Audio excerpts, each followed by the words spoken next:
Ռուսաստանը մատնում է, որ այդ Գյումրիի օպերացիան դա Վարդան Ղուկասյանի օպերացիան չի, դա հենց եղել է Կրեմլի օպերացիան,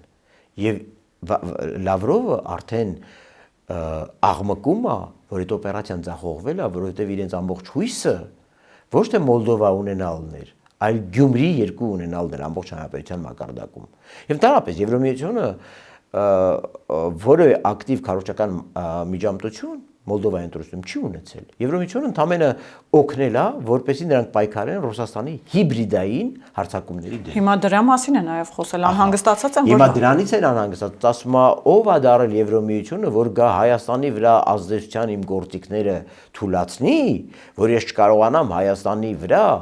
ստանալ Գյումրի երկու օպերացիան։ Դա է Լավրովի մուննաթը, դա է Լավրովի ակնարկը,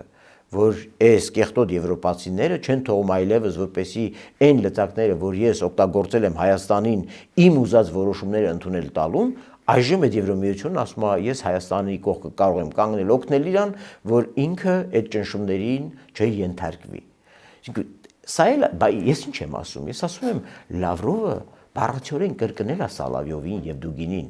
Ինքը ասել է, այո, ես քո վրա միշտ պետք է ճնշման գործիքներ ունենամ։ Ու հիմա նեղվում ասում է, յա ոնց Եվրամիությունը փող է տալի, որ այդ ճնշման գործիքները թուլանան,